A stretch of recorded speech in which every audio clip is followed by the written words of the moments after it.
Today on the podcast, I'm joined with Paul Chun. Paul, welcome to the show. Nico, it's great to be here. Good to see you. Well, Paul, previously we've chatted a little bit about some of the operational challenges in cell and gene therapy.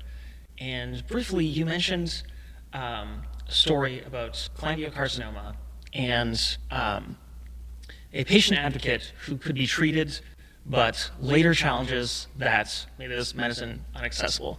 I'd love to dive into that story.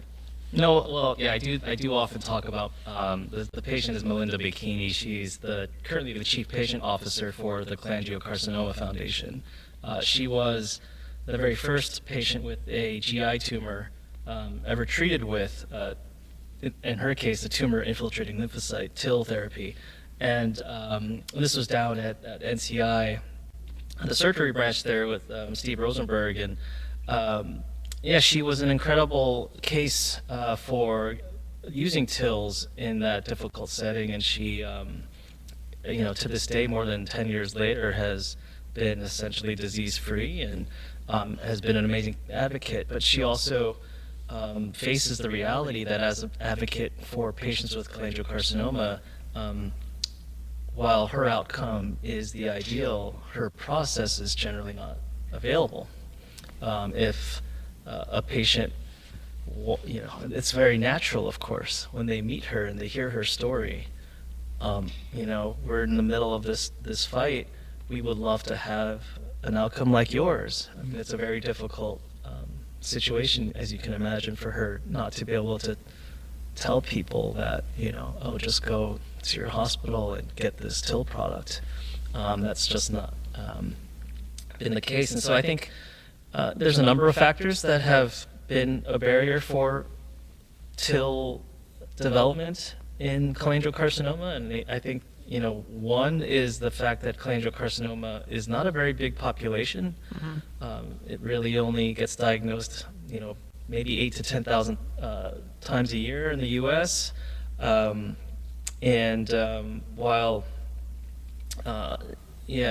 we've seen examples of cases like hers, it's easy for a biotech developer to look at its pipeline and its clinical plans and not necessarily want to include that diagnosis in the basket. And that's further exacerbated by the fact that it's a very tricky disease and it's not a homogeneous one. The physiology of the disease actually sort of changes, or it can be quite different depending on whether it was started more, closer to the liver or more distal. And so they have these ways of sort of subgrouping the disease, but that further restricts your population in a way if your technology only works in one subgroup of this niche population. And so that doesn't help. And then on top of that, the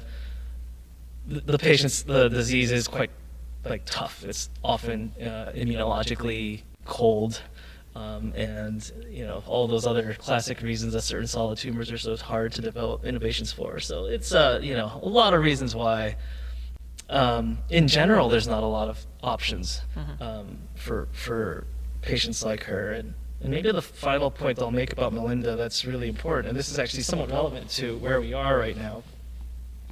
When she was at NCI, it was even then not necessarily popular of an idea to try this TIL protocol that by then the surgery branch has gotten pretty comfortable with, to try it in this very difficult setting. And the tumors are not very easy to get to, being where they are. And so, Montreal's very own Simone Turcotte who was back at the surgery branch back then, apparently single-handedly lobbied for and paved the way to make it possible to operate on her in this way, to prepare a TIL.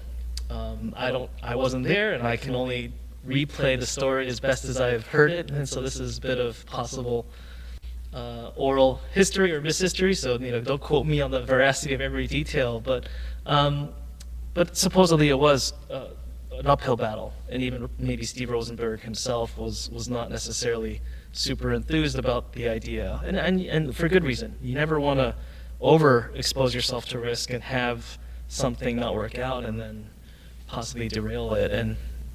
And so, against all odds, Dr. Turcotte was able to get that protocol going and approved, and Melinda was able to receive a TIL, and here she is to this day. And so, yeah, I think there are these operational barriers that are part of it, but in this particular case, there are numerous reasons why the TILs are not necessarily available to patients with cholangiocarcinoma. On top, and the fact is, many patients like her ultimately also did not benefit as well as she did, and so they've had to do a lot of hard study and examination in that space to understand why she did well or why patients like her can do well, and there's been some movement on that, thankfully. So, but yeah.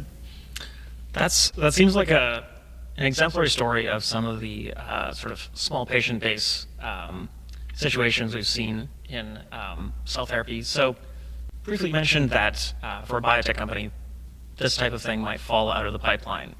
What can lead to that in these kind of situations? Yeah, I mean, it's really what can lead to that is either the potential of the product is just not there, so that is partially at play here. But of course, there's just the simple epidemiology of the numbers, right? And for a biotech company or for biopharma, how they engage that market, they often think about things in these therapeutic areas, and they think about how they access that, with the kind of footprint that they have. And so for a company that may not engage with the clinicians that prescribe therapies for, say, a bile duct cancer, then to add that to your pipeline means that in the future you're going to need to contemplate how to also have infrastructure to encourage those prescribers, give them the education and awareness that this new product is coming on, and let alone all the other pieces of the puzzle. And so I think, in terms of regulatory and getting the right kind of data and convincing regulators. And so that whole investment is part of the product life cycle for any biotech company. And if the payoff just isn't there on the back end, then to make that investment, especially if it's the same investment you'd make in, say, lung cancer or melanoma, where the math is much bigger, or maybe I'm already active in that population, so I can repurpose the infrastructure I've already got. Mm-hmm. That's all comes into the calculation strategically, and so I don't blame industry for not wanting to invest in cholangiocarcinoma in some respects. It's sensible, but hopefully there can be a better case to be made that it's worthwhile, and it is such a wonderfully connected community, and I say this just as I recently become a research advocate for Cholangiocarcinoma Foundation, really in large part from inspiration from Melinda and her colleagues there, and I was able to attend a symposium they had locally in Los Angeles some time ago, and it's, I think as someone in the kind of innovation community, like when you see how the patient community is connected like that with the physicians and with, like it almost, if I were to just put on a kind of commercial hat for a second, like you almost feel like this is a very accessible market now, mm-hmm. right? Like if you knew that you had a technology that can reach these patients, I could imagine like feeling a lot more confident. That we can reach these patients. They're right there. They're in this room. Yeah. They'll be at the conference in May in Salt Lake City, which people should go to and attend.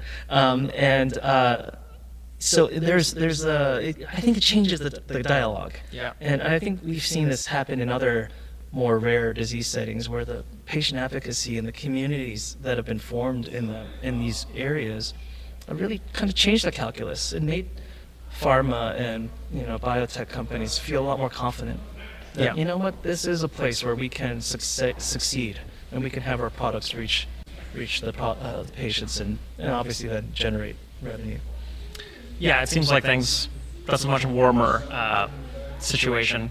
I'd love to sort of get into how does this play into sort of study design in particular with these sort of smaller patient groups in particular? Well, I'm a clinical development specialist, so I don't definitely be caught over my skis on answering that. But I think in a basic sense, study design for a clinical trial does need to take into account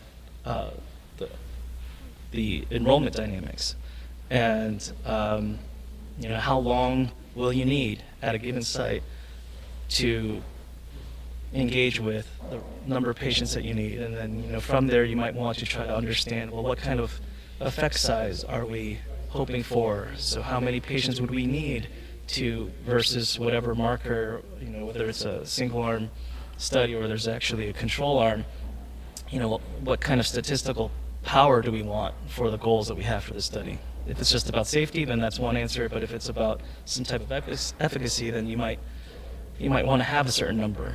And then of course there's context for what regulators have been comfortable with and how they answer those questions. And in these populations where the ends are much smaller, I think you can get a little bit more creative and more. I think there's been more comfort in a way to not necessarily need to check all those boxes as say maybe as rigorously as you'd want in a more larger population. And so I think you can design studies that can be ethical to run and give patients chances to get these experimental therapies. And so I don't know how much the dynamics of accessing a patient then becomes the barrier. It might just become more of thinking about the operations of how much it would actually cost to sponsor such a study. And and I think there's a lot there to unpack that I've been very excited about paying close attention to. I think it's a huge part of what makes advanced therapies development in general hard and expensive, is that you have realities of disease populations that are plenty large enough to be blockbuster markets, but from a development path perspective, because of the sources of attrition that you see in reaching these patients, this is what can come into areas like cell therapies. For every patient that might be at a center, for every 10, even for those in the commercial market, they say, the majority of them can't even get to the CAR T because of various factors.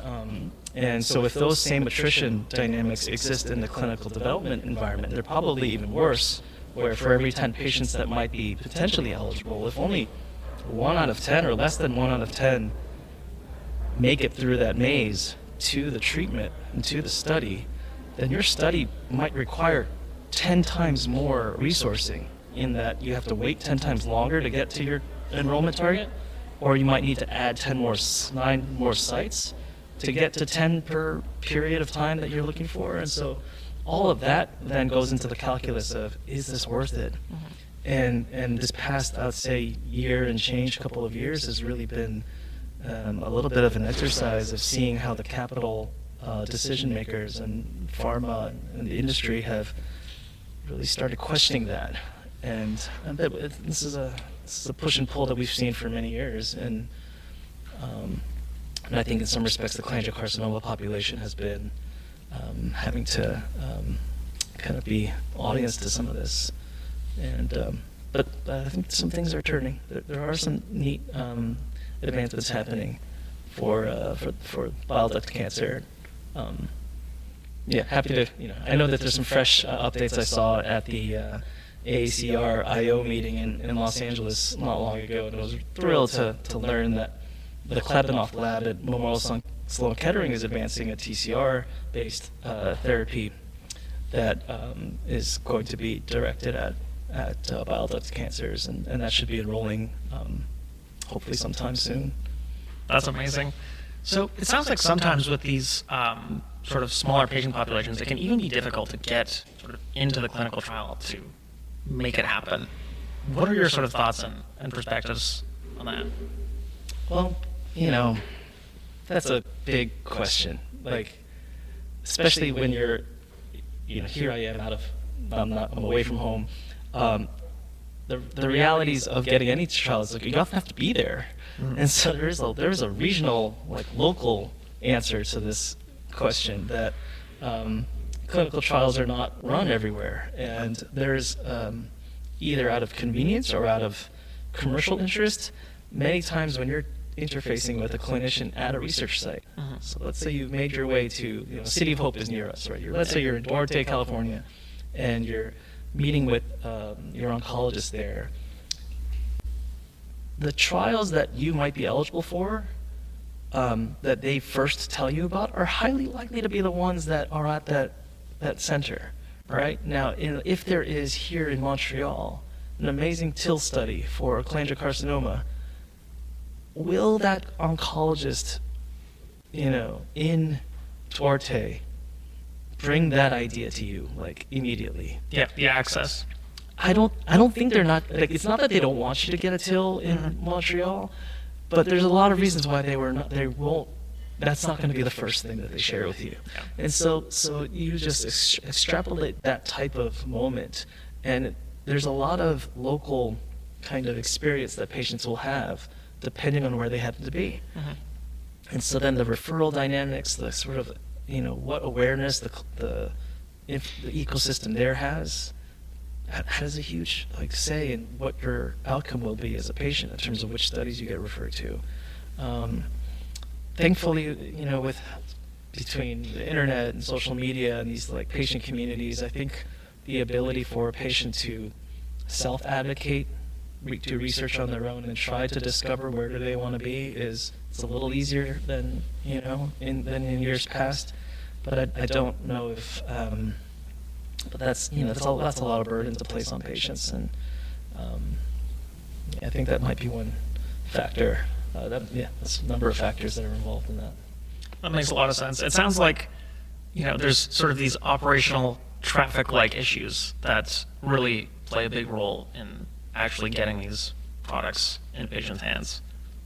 Yeah, well, traffic jams happen all over the place. I think a popular one that the cell therapy community might talk about is the theoretical one in manufacturing, where they look at the volumes today, they look at their beautiful market projection charts that maybe their consultants have shown them or their marketing teams have shown them, and they look at their current capacity or their workflows, and then they look at that chart and they freak out. It's like, oh my gosh, how are we supposed to make 20,000 doses a year? Yeah. And so wisely, some of these players some of them will run away, which has happened. Others might start investing in that infrastructure to go, how do we make 20,000 doses a year? And that is a kind of investment that I think we've seen for the past several years. It includes both investment by companies like the Kite Gileads of the world, where they've built incredible facilities like in Maryland, and it also includes the market creating capacity like CDMOs being built that can sort of fulfill that. And then you have these sort of more futuristic versions of this, like Solaris's IDMO, which integrates next generation technologies and automations into that type of facility and centralized facility environment. And so that provides you hopefully one piece of the puzzle. But the traffic jams, unfortunately, are not exclusively in the clean room. Yeah. And we see this actually playing out in real time. You have Kite, who's largely been the market leader in sort of almost every metric for CAR T, especially in terms of operations and manufacturing. And so while being the market leader, to their credit, they expanded their capacity, and I believe their guidance is more than 20-something thousand doses, 24 or something, 20, I think it's 24,000 doses a year of capacity just this year. And that's probably only going to go up. So that's all come online. They just had that new facility in Maryland approved back in, I think, 2022.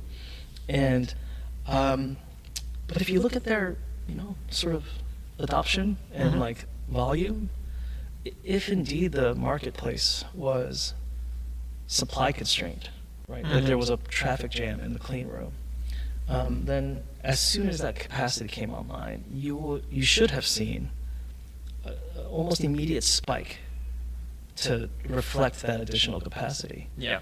And 2023, 24, 25, and even, I don't think you've seen that. In fact, you've seen the year-to-year change kind of plateau. There's a little incremental change. Some of that's competitive. Breyanzi's done a good job of kind of entering that market, but collectively, even if you take BMS's numbers and Kite's numbers, it's nowhere near 24,000 a year or even 10,000 a year. And so something's happening. Mm-hmm. And I think, the industry's gotten a lot. I think the folks that have been in the middle of it are really well aware, but the zeitgeist doesn't really talk about those traffic jams. They often talk about, whether we can improve the clean room experience, reduce vein to vein, maybe even remove the clean room. We can go in vivo and remove all of that. But if we don't think about what the upstream bottlenecks and traffic jams are, then I think, we're still going to see some issues. But definitely, a lot of us, I think, are focused on these themes, and maybe this conversation is part of it. And I'm pretty optimistic that a lot of people are putting good ideas together. Yeah, and it seems it's very important to actually think about this from the patient's perspective. There's a lot of focus on new technology development. That's really important, but when we're talking about sort of operationally or from the actual patient's perspective, you're a cancer patient. You probably don't want to be taking many flights per year. You might not necessarily have that luxury, or have the family support of someone who can fly with you all over the place. Yeah, what are your sort of thoughts on the current state of affairs in this regard? Yeah, I was north of the border meeting with some researchers and clinicians over in Ottawa, and while there's been incredible sort of investment and progress that they're making here for cell therapy related infrastructure and research, many of the studies globally for cell therapies don't include Canadian sites, and even commercially the products that are approved don't, I don't know the local reimbursement dynamics well enough, but there's a little bit of a discouragement or it's not easy to prescribe or provide the Yescartas of the world up here. I think Kite's done supposedly really wonderful and valiant things to maybe be more of the exception, actually, with having their products be accessible. But it's generally been Canada's not been an environment where that kind of access is common. And so those clinicians and those researchers, even at Ottawa Hospital, were sharing how they routinely will have a patient that's here in Canada and just fly them to a site in the U.S. to access a trial. And so, no, it's an important point and clearly not ideal. I think the news that we just saw this week for RA Capital have been incubating this company called NexCure, and I had the pleasure of getting to know Sophie Papa about late last year. She at the time, my understanding of her was that she was just the chief medical officer for this very cool, dark antigen focused company in the UK. But quietly, it seems there's, they've been really thinking about a lot of these issues in terms of the footprint and distribution. And I'm really thrilled to see NexCure emerge and come out with this wonderful Series A this week. And they're building what could look a little bit like, obviously we'll see how it all builds out, but I think they're intending to build standalone advanced therapy delivery clinics. And so to have a footprint out there that, for the U.S. at least, we're somewhat familiar with the dynamic in dialysis, where you have these standalone centers where this somewhat technical process gets done for patients routinely. It's not necessarily at a hospital. It's its own standalone place, while it still has qualified technicians to do, in the case of dialysis, attaching yourself to a machine and you're able to monitor that.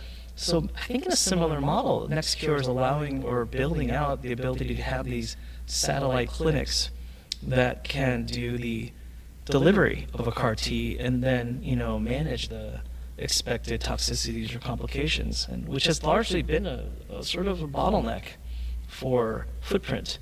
And is it possible now to administer an advanced therapy like a CAR T in this relatively remote context? Will that expand the sort of catchment area for CAR T and other advanced therapies?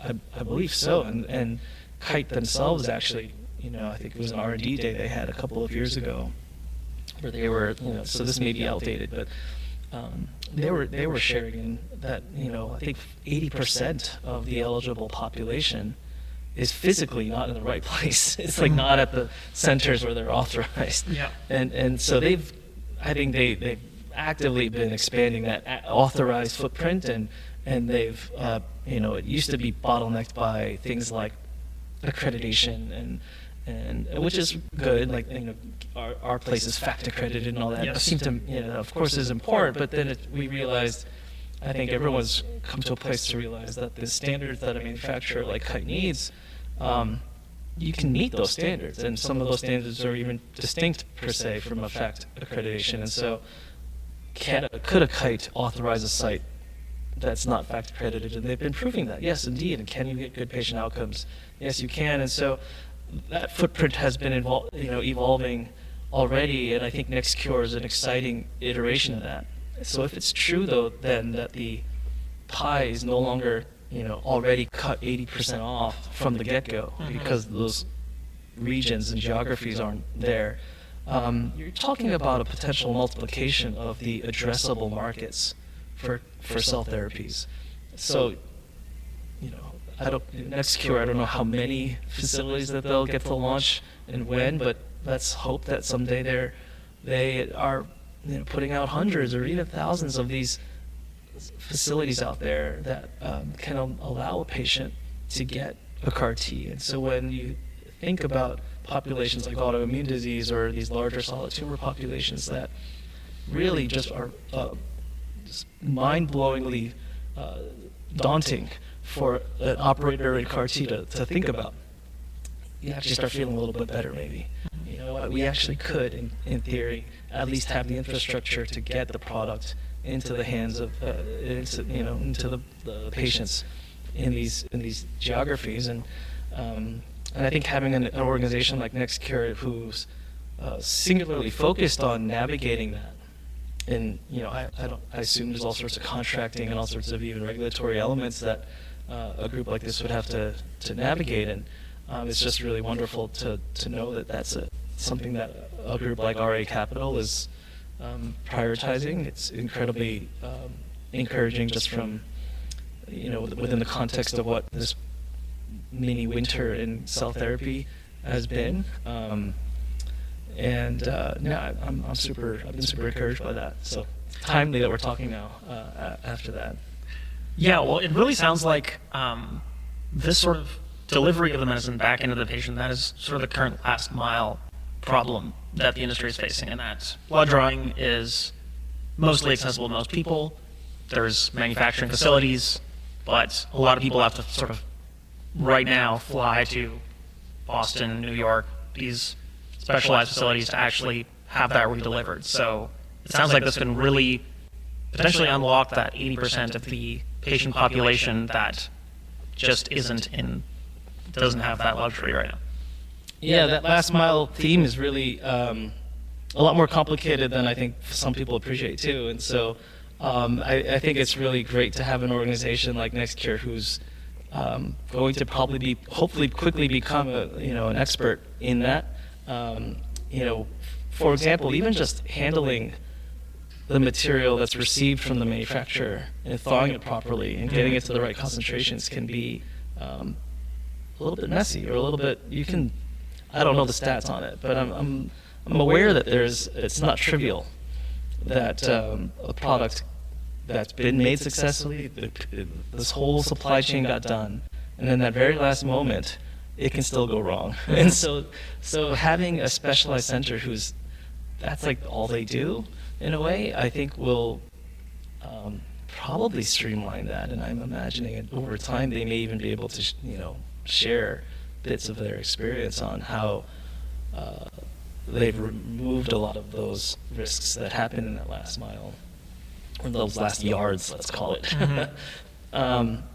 But I will say I don't think the first several miles have been completely solved, and there still are lots of issues, and some of it is not even technical or physical in terms of facility or biology. Some of it's cultural, and so I think you're seeing a bit of an awareness or a narrative today that is quite relevant, that even if you have the facilities and capabilities of reaching these communities outside of these academic centers, cell therapies are still largely not viewed as like their comfort levels around it are not necessarily all there. And so you still need to have an environment where clinicians want to refer their patients to this, what can look like a very complicated process.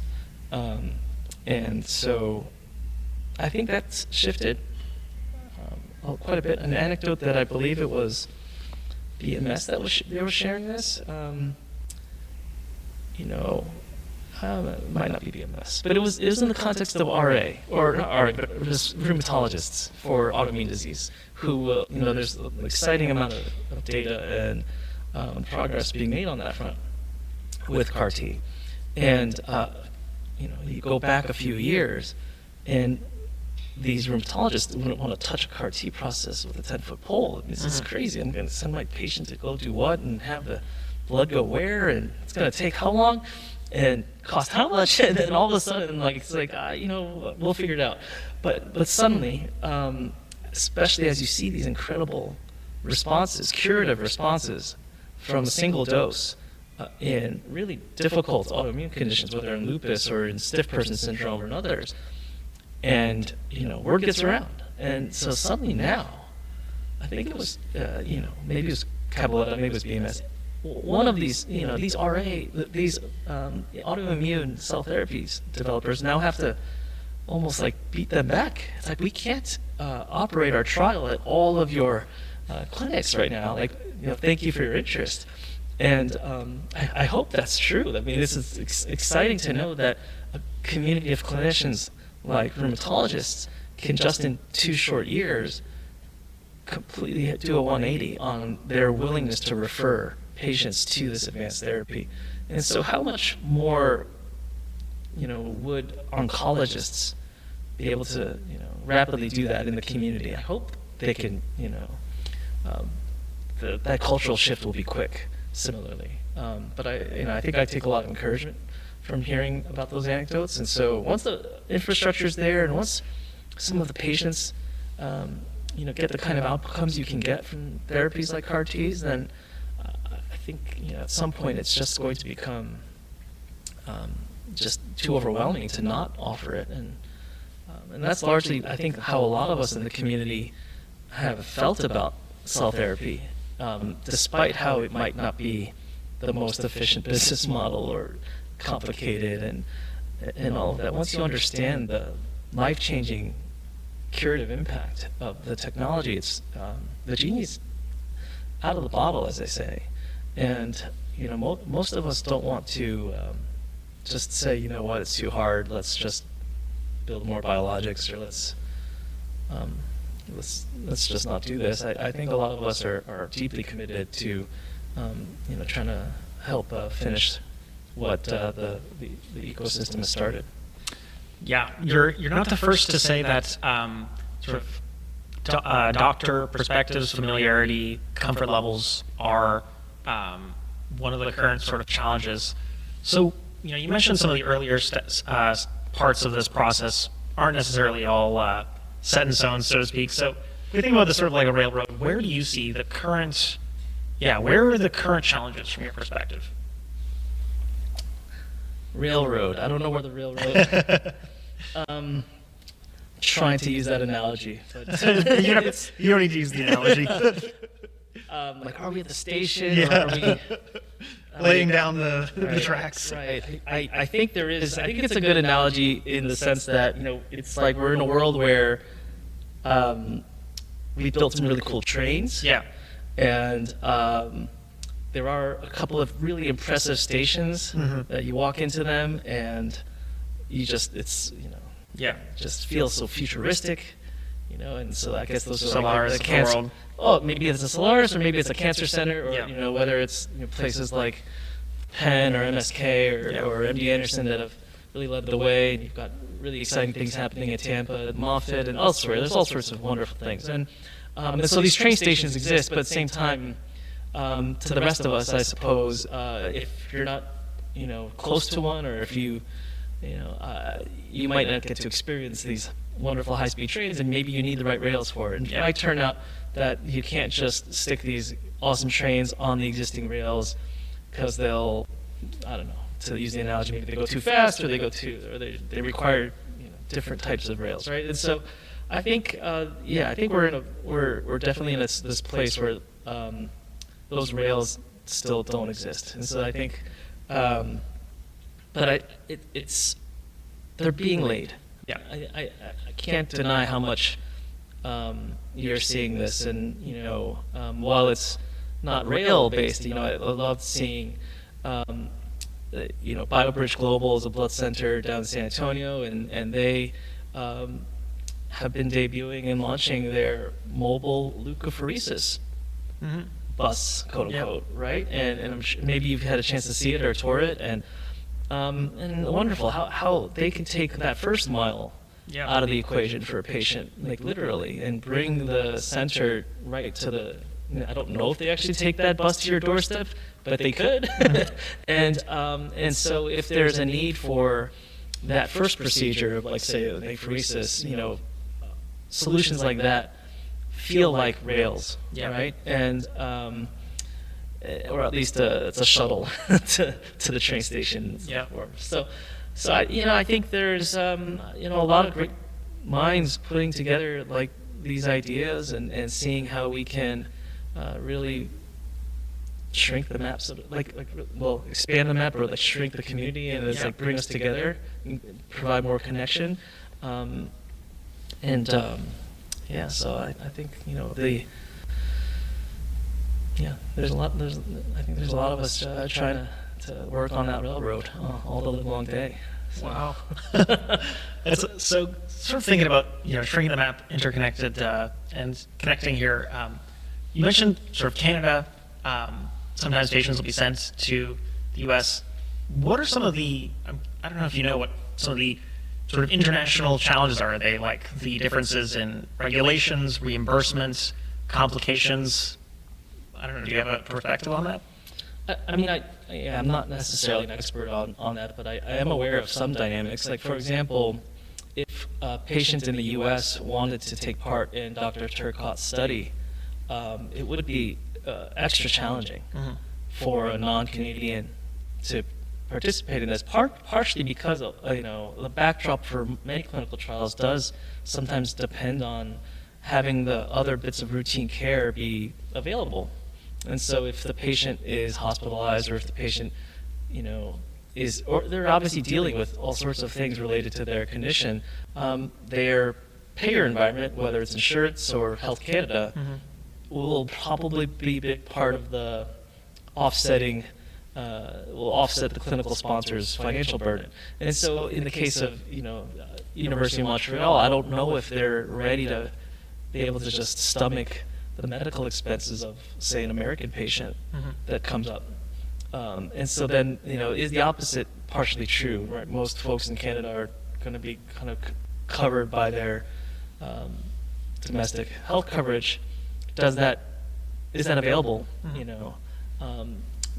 south of the border? I don't exactly know, but I think in that case, you may have sponsors that are at least willing to or funded to cover these kinds of things, and many, obviously, for many of those in the U.S., there's unfortunately many that are underinsured or generally don't have enough coverage. So perhaps we're more used to footing those bills as for sponsors in the U.S. But there is a dynamic there. I don't know how much there's cross-border, like regulatory. I don't know if there's that much that's distinct. I presume that international guidelines on ethics and good clinical practice are universally there. So the kinds of informed consent and IRB reviews will be very similar. So I don't actually imagine there's actually that much difference from the patient's perspective. And now culturally right now, I think there's a little bit of a moment with, I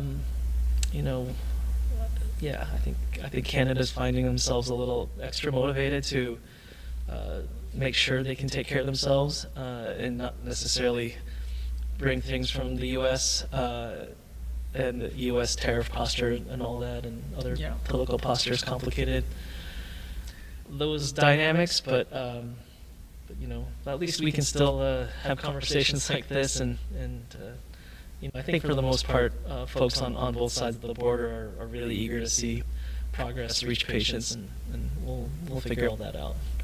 Yeah. So talking a little bit about these sort of financial burdens and challenges, one thing that's come up is, for example, in the U.S. with smaller hospitals, sometimes they're going to be in a situation where they have to sort of foot a $3 million cost for a number of months. What's your perspective on how that might affect patient access?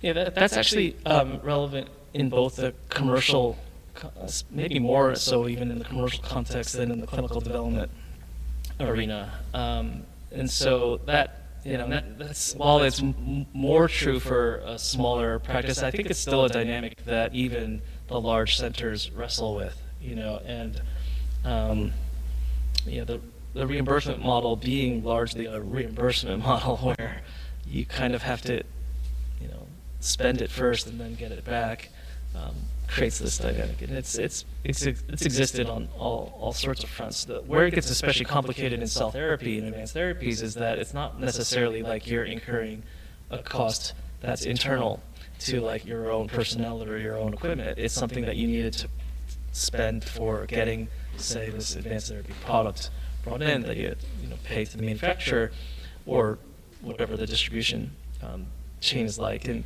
that.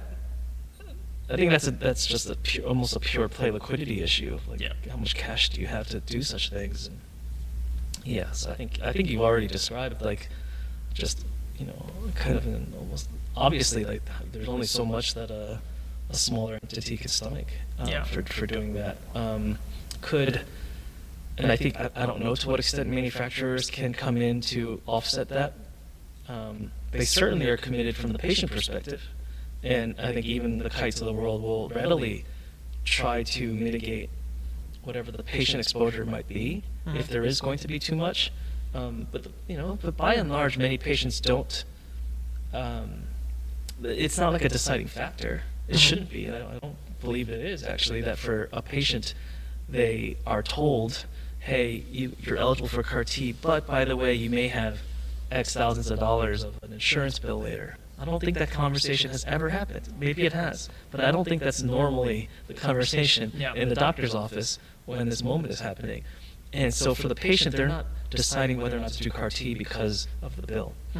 And then even when it does happen, it's very rare that the patient will be exposed to some hundreds of thousands of dollars of expenses directly just because that's how much Yescarta costs.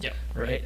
So whether insurance or whether other mechanisms, I think there's some level of mitigation that can exist, but that doesn't fix what you're talking about, which is at the clinical center.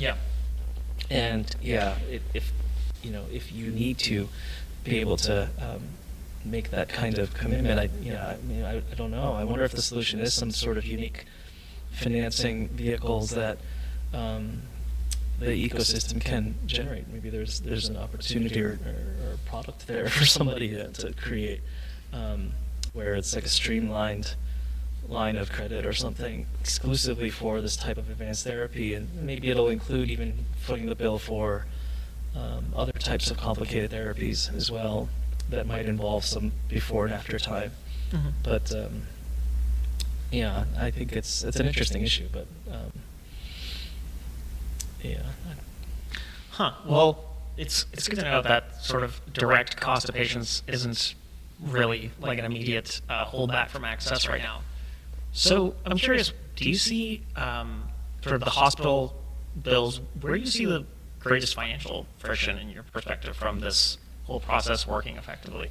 Yeah, if indeed we're not sure that they're going to pay the hundreds of thousands of dollars, it's a scary moment. I think by and large, you're going to imagine that most systems will still wait and go fight for get the insurance company to come around and get the authorization. And so that created, and they're observing it in the real world. And you can see that. And I think there's other work that was done at other centers as well. That I think ASH has been a nice forum for presenting on some of that. And and so that's just it's just one of those situations where the actual outcomes are actually quite dramatic, because some patients don't even get CAR T because of that time. Yeah.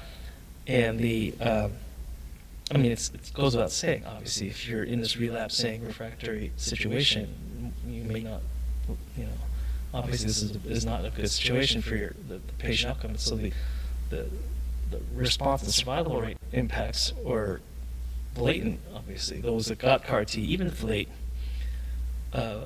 versus those who just couldn't get it. And so there's a massive need to remove that type of attrition. Yeah. And but there's some elements of this that are very financially driven. Mm-hmm. And to see it play out like that in the real world is somewhat disheartening.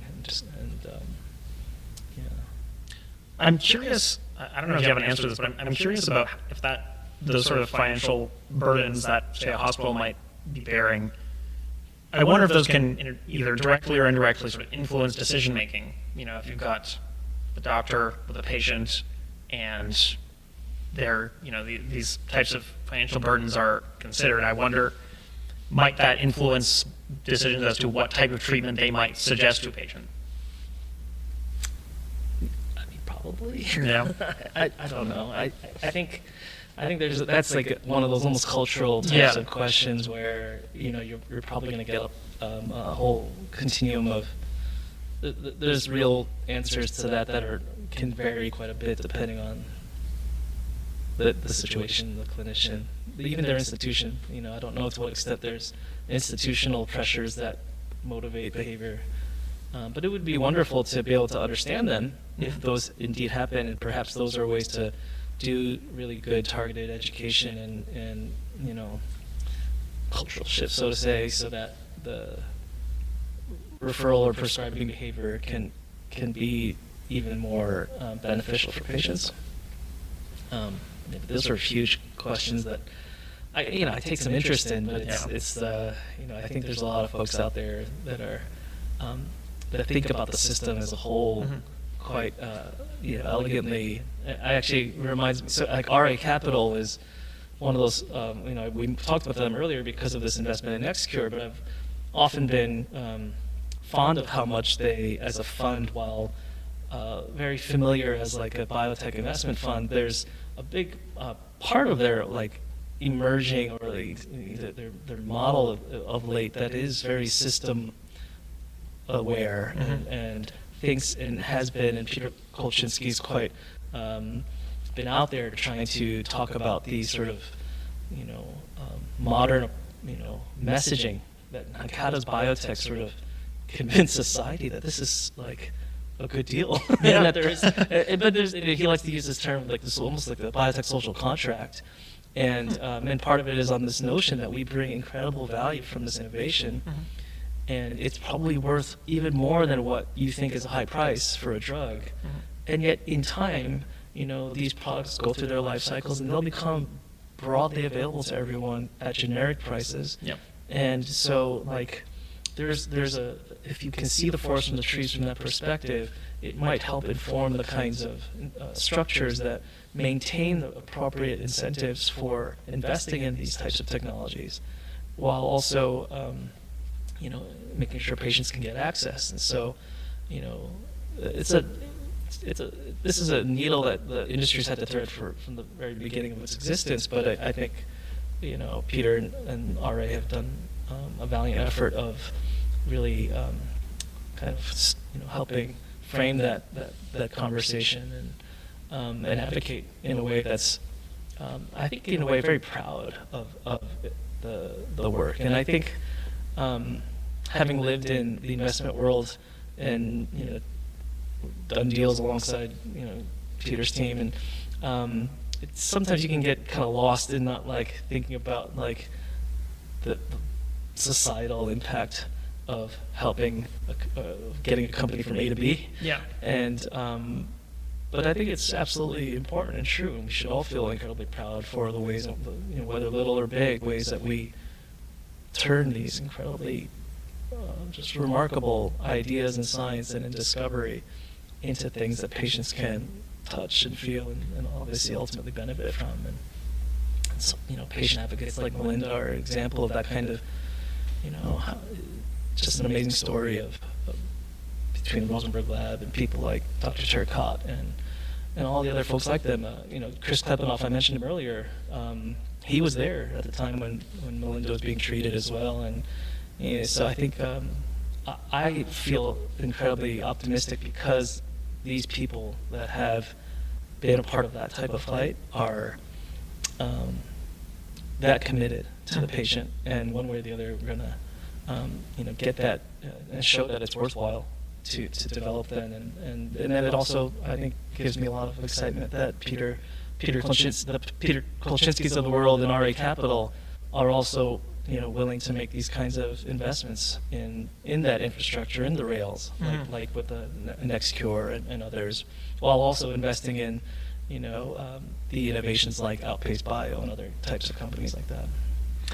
Do you see a general cultural shift in the sort of financial side of things towards this sort of looking at things from a more systematic perspective, as opposed to just like the little trees, so to speak?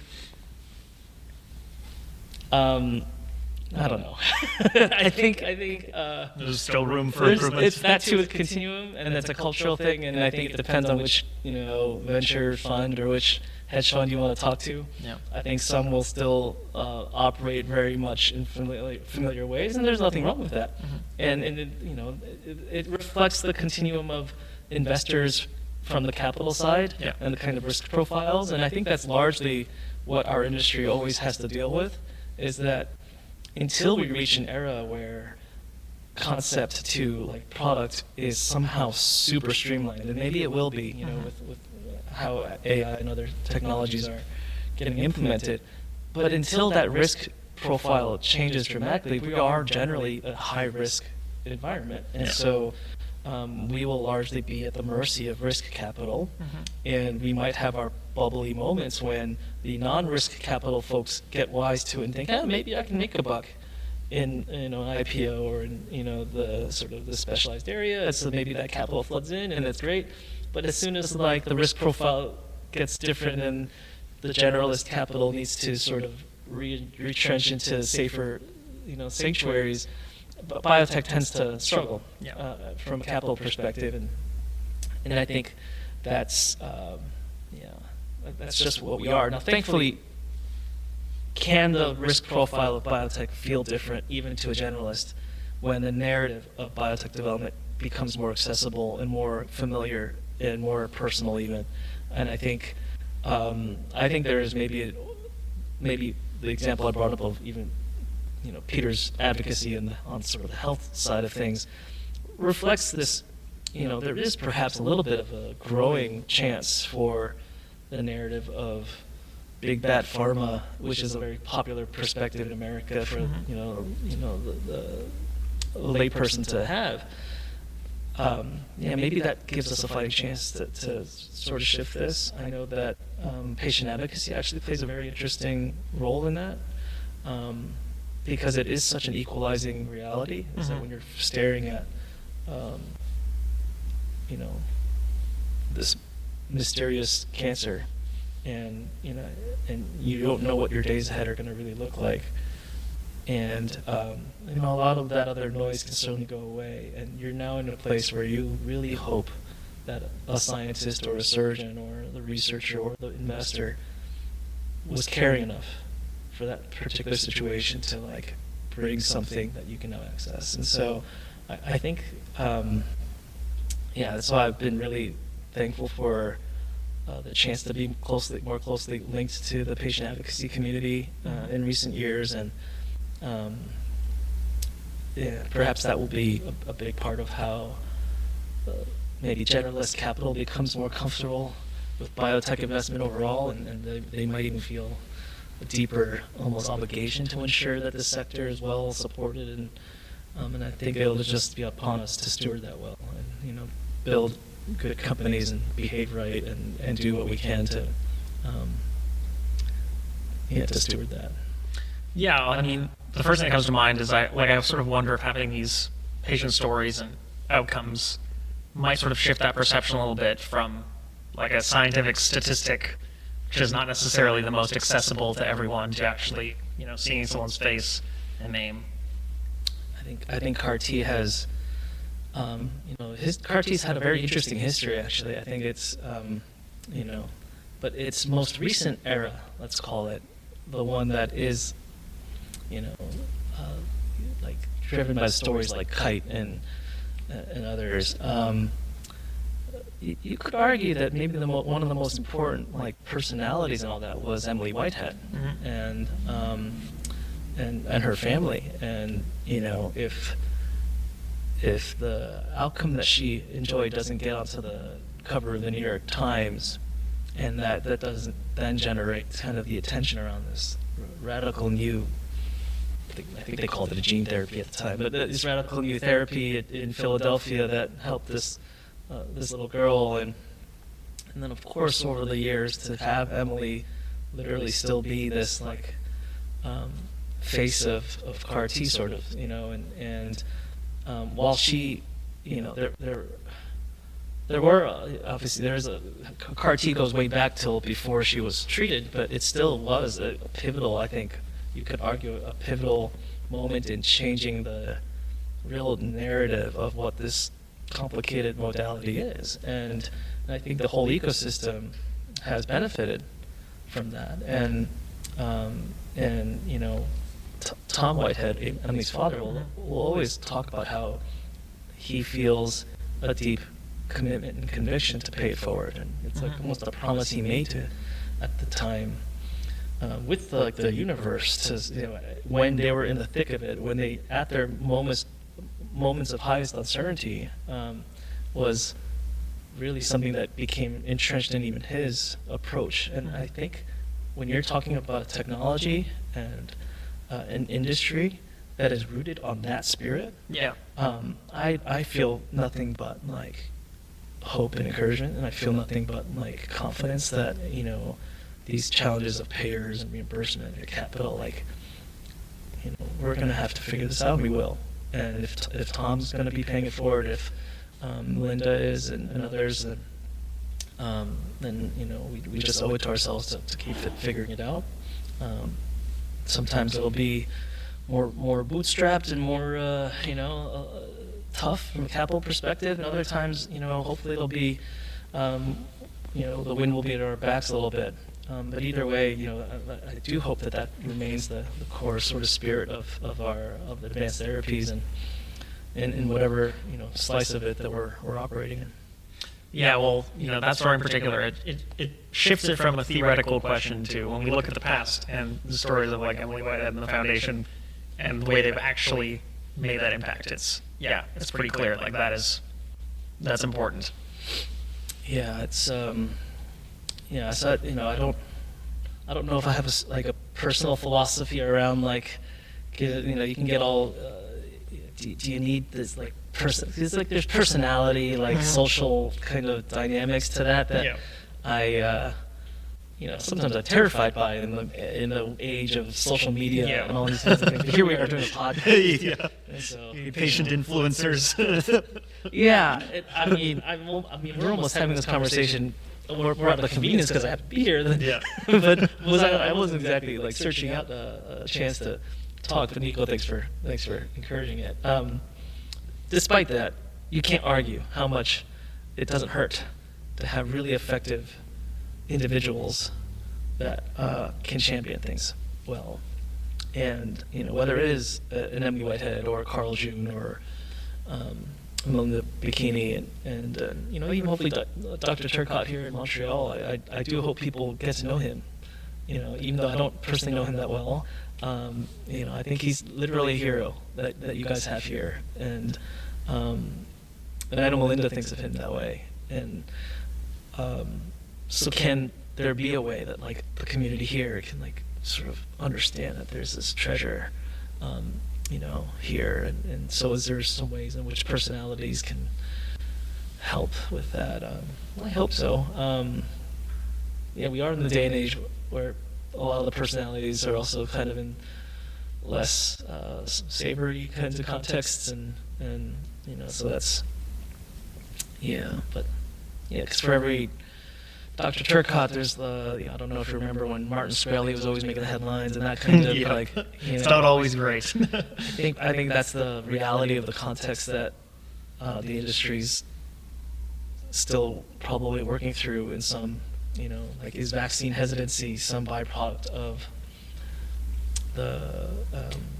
those kinds of personalities, or the opioid crisis, and the ways that I think those are the stories and personalities that maybe have sort of won the day in the general community, and I'm just hopeful that Emily and Melinda and Dr. Turcotte and the Rosenberg Lab and NCI and these kinds of stories will hopefully take over a bit. Well, we covered a lot of ground today. Thank you so much for joining us, Paul. Yeah, there you go. That was great. Thank you.